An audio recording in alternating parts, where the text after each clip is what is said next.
श्री गणेशाय नमः। ओम श्री गुरुवे नमः। आज की भगवत चर्चा संत श्री डोंगरे जी महाराज के भागवत कथा प्रवचन पर आधारित भाग 17। महाराज परीक्षित के द्वारा कलयुग का दमन। परीक्षित राजा हुए हैं। परीक्षित ने सुना है मेरे राज्य में कली का प्रवेश हुआ है। कली की ऐसी इच्छा थी कि राजा को बिगाड़ना है, क्योंकि राजा जब बिगड़ता है तभी प्रजा बिगड़ती है। परीक्षित का जीवन बहुत पवित्र है। परीक्षित को स्पर्श करने की कली को हिम्मत होती नहीं है। वह सोचता है यह परीक्षित कोई पाप करे, भूल करे तो मैं इसके शरीर में प्रवेश करूं। आचार शुद्ध हो तो ही सद्विचार बुद्धि में टिकता है। सदाचार नींव है, सद्विचार बंगला है। आचारः प्रथमो धर्मः, धर्मादस्य प्रकृतितः। जहाँ सदाचार नहीं है वहाँ सद्विचार टिकता नहीं है। मानव दिन भर में पाप नहीं करता है, 5-10 मिनट में पाप हो जाता है। खराब विचार मन में आते हैं। आचार शुद्ध हो तो ही विचार की शुद्धि रहती है। परीक्षित महाराज बहुत सावधान हैं, सदाचारी हैं। मेरे राज्य में कली ने प्रवेश किया है, यह सुनकर राजा परीक्षित कली को दंड देने के लिए दिग्विजय यात्रा पर निकले हैं। सरस्वती नदी के तट पर परीक्षित ने देखा है एक राजवेशधारी शूद्र हाथ में डंडा लिए गाय बैल के एक जोड़े को पीटता हुआ जा रहा है। वह बैल एक पैर पर खड़ा कांप रहा है। महाराज परीक्षित ने वृषभ से पूछा है, तेरे 3 पांव किसने काटे हैं? धर्म रूपी वृषभ ने बहुत विवेक से जवाब दिया है, मेरे जैसे पशु की आप बहुत चिंता करते हैं। आपका कल्याण हो, दुख कौन देता है? आज तक इसका निर्णय हुआ नहीं। कितने ही लोग कहते हैं दुख का कारण काल है। कुछ लोग कहते हैं कर्म से ही जीव सुखी दुखी होता है। कितने लोग कहते हैं काल से नहीं, कर्म से नहीं, स्वभाव से जीव सुखी दुखी होता है। इसका निर्णय आज तक हुआ नहीं कि दुख का कारण क्या है। आप ही विचार करें। पापी का स्मरण करना, पापी के सम्मुख उंगली बताना भी पाप है। यद धर्मकृतः स्थानम सूचक स्यापि तद्वेत। परीक्षित विचार करते हैं ये कोई साधारण पशु नहीं है, बड़े ज्ञानी लगते हैं। जो गाय को बैल को त्रास देता है वही कली है। कली को मारने के लिए तैयार हुए हैं। कली पुरुष ने परीक्षित राजा का चरण स्पर्श किया है, मैं शरण में आया हूं, मारना नहीं। आप सभी को वंदन करो, सभी को मान दो, लेकिन बिना कारण किसी का स्पर्श मत करो। आप जिसका स्पर्श करते हैं उसके शरीर के परमाणु आपके शरीर में आ जाते हैं। कभी मन को बिगाड़े नहीं तो कली पाप कराएगा नहीं। कली ने स्पर्श किया, परीक्षित की बुद्धि बिगड़ गई। राजा का धर्म है दुष्ट को मारना ही चाहिए। जो अति पापी है उसकी हिंसा हिंसा नहीं है। अति पापी जीवित रहने पर अनेक की हिंसा करेगा। अति पापी की हिंसा अहिंसा है, राजधर्म है। परीक्षित को दया आती है, मैं तुम्हें अब मारता नहीं हूं, पर मेरे राज्य में रहना नहीं।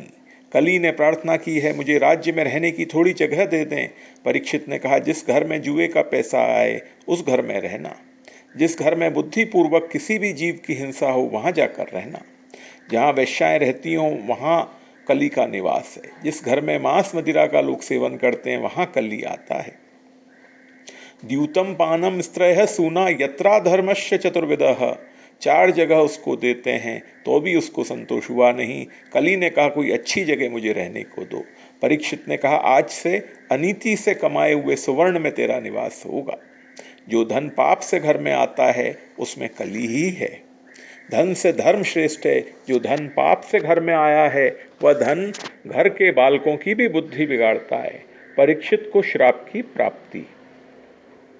एक बार परीक्षित राजा को इच्छा हुई, पांडवों ने मेरे लिए क्या रखा है, देखने लगा है। एक सोने का मुकुट मिला। जरासंध का यह मुकुट था। जरासंध ने अनेक राजाओं का विनाश करके अधर्म से धन कमाया था। उस धन से मुकुट बनाया था जो पांडवों के घर में था। आज बुद्धि को बिगाड़ता है। परीक्षित राजा को अच्छा लगा, मुकुट को सिर पर रखा। हिंसा करने की इच्छा हुई है। जंगल में गए हैं, अनेक पशु पक्षियों की हिंसा की है। मध्याह्न काल में भूख लगी है, प्यास लगी है। घूमते हुए शमीक ऋषि के आश्रम में आए हैं। उस समय महात्मा शमीक ऋषि आदि नारायण परमात्मा के ध्यान में तन्मय थे, समाधि थी। राजा ने कहा, मुझे भूख लगी है, प्यास लगी है। ऋषि ने सुना नहीं। राजा को बुरा लगा, मेरा अपमान कर रहे हैं, समाधि का ढोंग कर रहे हैं। इनकी समाधि सच्ची है या झूठी है इसकी मैं परीक्षा करूंगा। परीक्षा करने की इच्छा हुई और मरा हुआ सांप उठाया और ऋषि के गले में डाल दिया। मरा हुआ सांप ऋषि के गले में आया, ऋषि को खबर नहीं हुई, उनको आभास तक नहीं हुआ, उन्हें देह का भान नहीं था। राजा परीक्षित ने मृत सर्प ऋषि के गले में डाला है, अब जीवित सर्प राजा के गले में आने वाला है। बुद्धि जब बहुत बिगड़ जाती है तब समझ लेना कोई बहुत बड़ी विपत्ति आने वाली है। विपत्ति आने से पहले बुद्धि बहुत बिगड़ जाती है। राजा की बुद्धि बिगड़ गई, मस्तक में मुकुट है, कली का निवास है, मैं तो राजा हूँ, मेरा कौन क्या बिगाड़ सकता है। अभिमान में थे, घर में आए हैं। उधर शमिक ऋषि के बालक श्रृंगी को खबर पड़ी है। श्रृंगी ने श्राप दिया, जिसने मेरे पिता के गले में मरा हुआ सर्प डाला हो उसे 7वें दिन तक्षक नाक काटेगा। परीक्षित को खबर हुई है, मुझे श्राप हुआ है। राजा परीक्षित ने विचार किया, यह श्राप नहीं है, 7 दिनों तक मुझे भक्ति करने का समय दिया है। ऐसा श्राप नहीं दिया कि आज ही तक्षक नाक काटेगा, मेरा मरण आज ही होगा, ऐसा श्राप नहीं है। परीक्षित जी का अनशन व्रत और ऋषियों का आगमन। जीवन में राजा परीक्षित ने एक ही बार पाप किया था। धन्य परीक्षित को, पाप करने के बाद पानी भी नहीं पिया, अब मुझे पानी पीने का क्या अधिकार है। घर छोड़कर गंगा किनारे आए हैं। श्री गंगा माँ मरण को सुधारती हैं, श्री गंगा माँ मुक्ति देती हैं। गंगा माँ को वंदन किया है, गंगा जी में स्नान करके गंगा किनारे बैठे हैं। परीक्षित अब संत हुए हैं, संत से संत मिलने के लिए आते हैं। 7वें दिन में मरने वाला हूँ, ऐसा सुना और विलासी जीवन की समाप्ति हो गई, पवित्र जीवन का आरंभ हुआ है। परीक्षित अब राजा नहीं है, ऋषि हैं। ऋषि से ऋषि मिलने के लिए जाते हैं। अत्रिर्वशिष्ठश्वनः शर्द्वा नरिष्टनेमिर्भृगुरंगिराश्य पराशरो गाधीसुतोत्तराम उतथ्य इंद्र प्रमेध्यम बाहो मेधातिथिर्देवल आर्ष्टिश्रेणो भारद्वाजो गौतमः पिप्पलादः मैत्रेय और वह कवशः कुंभयोनिर्द्वैपायनो भगवन्नारदश्च। ऋषियों का स्मरण करने से मन पवित्र होता है। 25 ऋषियों के नाम दिए हैं। बहुत से ऋषि ज्ञानी हैं, बहुत से ऋषि भक्त हैं, बहुत से ऋषि कर्मयोगी हैं। अत्रि ऋषि से आरंभ किया है, जो गुरु दत्तात्रेय भगवान के पिता हैं, वयोवृद्ध हैं, महान ज्ञानी हैं।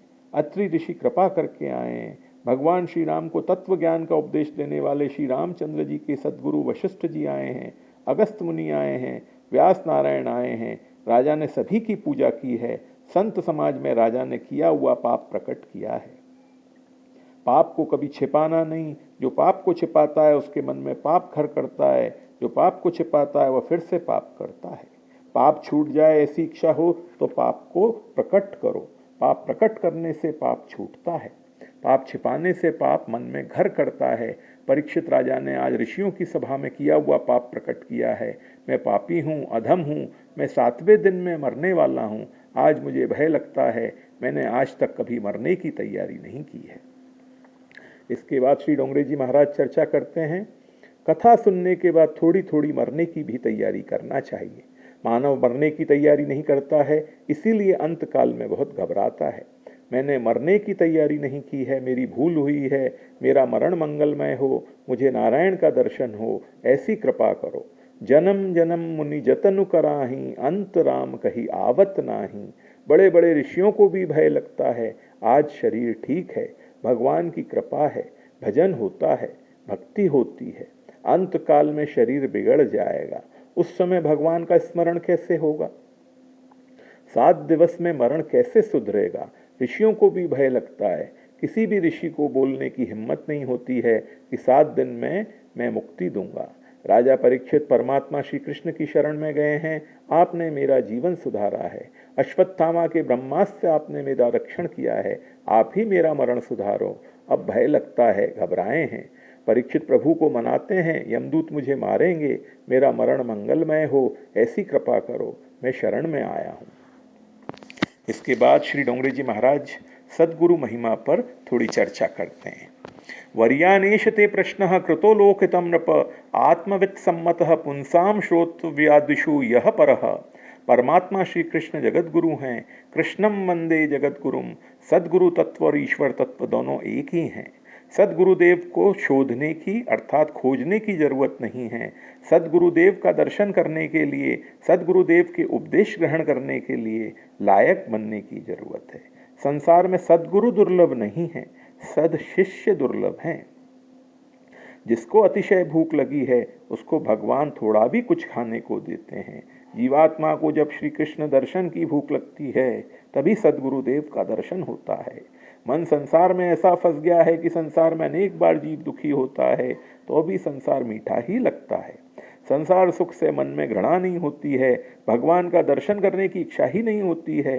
जीव को जब भगवान का दर्शन करने की तीव्र इच्छा होती है, जीव जब लायक बनता है, तब सद्गुरुदेव कृपा करके जीव के पास में आते हैं। सद शिष्य दुर्लभ है, जिसको भगवान के दर्शन की तीव्र इच्छा है उसी को सद शिष्य कहते हैं।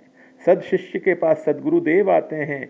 राजा परीक्षित ने जब सुना कि मैं 7वें दिवस मरने वाला हूं, तब उन्होंने ऐसा मान लिया कि आज ही मैं मर गया, मेरा संसार से कोई संबंध रहा ही नहीं, सब कुछ छोड़ दिया। भगवान का दर्शन करने की इच्छा से गंगा किनारे जाकर के बैठे हैं। 7वें दिन सब कुछ छोड़ना ही पड़ेगा। राजा ने जब सुना तो उन्होंने सबका मन से त्याग कर दिया। अब परीक्षित राजा नहीं है, परीक्षित ऋषि हैं। 7वें दिन में मरने वाला हूं, यह सुनने के बाद विलासी जीवन की समाप्ति हो गई, पवित्र जीवन का आरंभ हुआ है। गंगा किनारे जाकर बैठे हैं। सुखदेव जी महाराज को निमंत्रण नहीं दिया था, बिना निमंत्रण सुखदेव जी महाराज वहां आए हैं। सुखदेव जी महाराज को कौन निमंत्रण दे सकता है? जो भगवान के आनंद में मस्त है, जिसको जगत को देखने की इच्छा नहीं होती, जिसको लंगोटी की भी जरूरत नहीं है, उनको कौन कह सकता है मेरे घर में आओ और कथा कहो? सुखदेव जी को निमंत्रण नहीं दिया था, बिना निमंत्रण आए हैं। सुखदेव जी महाराज परमात्मा की प्रेरणा से आए हैं।